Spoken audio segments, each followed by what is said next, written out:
Hello दोस्तों, आज हम पढ़ते हैं श्रृंगार रस किसे कहते हैं। श्रृंगार रस का स्थायी भाव क्या होता है। पिछली वीडियो में पढ़ा हमने रस किसे कहते हैं, रस के भेद कितने होते हैं, रस की परिभाषा क्या होती है, रस का अर्थ क्या होता है। अब हम पढ़ते हैं श्रृंगार रस। श्रृंगार रस का स्थायी भाव होता है रति। क्या होता है? रति। रति या प्रेम। श्रृंगार रस की परिभाषा होती है जहाँ पर नायक और नायिका के प्रेम का वर्णन होता है, वहाँ श्रृंगार रस होता है। जहाँ पर नायक और नायिका पति पत्नी हो सकते हैं, स्त्री पुरुष हो सकते हैं। इसकी परिभाषा है जहाँ नायक नायिका के हृदय में रति नामक स्थायी भाव का जब विभाव, अनुभाव और संचारी भाव से संयोग होता है तो वह श्रृंगार रस का रूप धारण कर लेता है। अथवा दूसरे शब्दों में हम इसे कह सकते हैं जहाँ नायक और नायिका के प्रेम का वर्णन होता है वहाँ श्रृंगार रस होता है। इसके दो भेद हैं। इसके कितने भेद हैं? दो भेद। संयोग श्रृंगार, वियोग श्रृंगार। संयोग श्रृंगार है जहाँ नायक और नायिका के मिलन का वर्णन होता है। जहाँ नायक और नायिका मिलते हैं, जहाँ नायक और नायिका के मिलन का वर्णन होता है वहाँ संयोग श्रृंगार रस होता है। इसका उदाहरण है बतरस लालच लाल की मुरली धरी लुकाए, सहो करें भौहन हंसें दहन कहे नट जाए। इसका है बतरस लालच की, यानी बातों का लालच, यानी बात करने के लालच में लाल की मुरली धरी लुकाए। गोपियाँ श्री कृष्ण की मुरली चुरा लेती हैं। किसकी चुरा लेती हैं? श्री कृष्ण की। सौ करें भवन हंसें दहन कहें लट जाएं, और उनकी तरफ वो इशारा करते हैं कि हमारे पास मुरली है।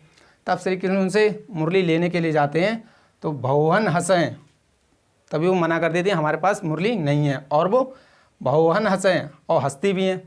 मुरली उनके पास होती है, दहन कहे नट जाए, और वो मना कर देती हैं हमारे पास मुरली नहीं है।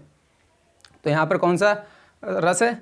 संयोग श्रृंगार रस, क्योंकि यहाँ पर नायक और नायिका के मिलन का वर्णन हो रहा है। इसका स्पष्टीकरण है यहाँ रति स्थायी भाव है, राधा आलम्बन है और कृष्ण आश्रय हैं। राधा की सौगंध खाना, भावनों में हंसना आदि उद्दीपन भाव हैं। हर्ष चपलता आदि संचारी भाव है। अतः रति स्थायी भाव इनसे मिलकर श्रृंगार रस में परिणत हो जाता है। अगला है वियोग श्रृंगार रस, वो भी हम पढ़ते हैं। अभी हमने बात की संयोग श्रृंगार की, अब हम बात करते हैं वियोग श्रृंगार की। वियोग श्रृंगार कहाँ पर होता है? वियोग श्रृंगार वहाँ पर होता है जहाँ पर नायक और नायिका के मिलन का अभाव होता है और विरह का वर्णन होता है, वहाँ पर वियोग श्रृंगार होता है। जहाँ पर नायक और नायिका मिले हुए नहीं होते हैं, जहाँ नायक और नायिका के मिलन का अभाव होता है, जहाँ नायक और नायिका मिले हुए नहीं होते हैं, जहाँ नायक और नायिका के मिलन का अभाव होता है और विरह का वर्णन होता है, यहाँ पर विरह का वर्णन होता है, वहाँ वियोग श्रृंगार रस होता है।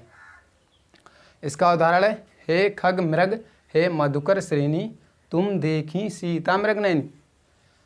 ये उस समय का है जब भगवान राम का वनवास होता है और रावण माता सीता को हरण करके ले जाता है। तब भगवान राम उन्हें वन वन ढूंढते हैं। तब वो पूछते हैं हे खग,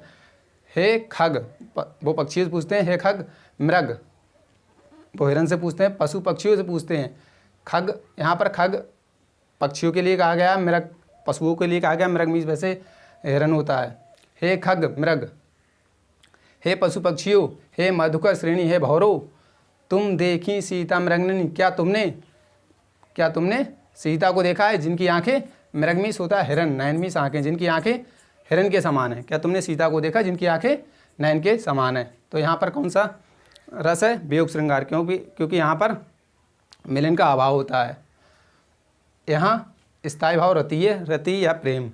स्थायी भाव रति है, आलम्बन राम है, उद्दीपन मोहक ऋतु, सीता का वियोग। उद्दीपन क्या है? मोहक ऋतु और सीता का वियोग है। अनुभाव है पशु पक्षियों से पूछना, जो पशु पक्षियों से भगवान राम पूछते हैं वो क्या है? अनुभाव है। संचारी भाव आमेघ उन्माद है। मैं आशा करता हूँ कि आपको संयोग श्रृंगार और वियोग श्रृंगार अच्छे समझ में आया होगा। अगर आपको समझ में आया है तो वीडियो को लाइक करें, चैनल को सब्सक्राइब करें और कमेंट करें। जय हिंद। मिलते हैं अगली वीडियो में।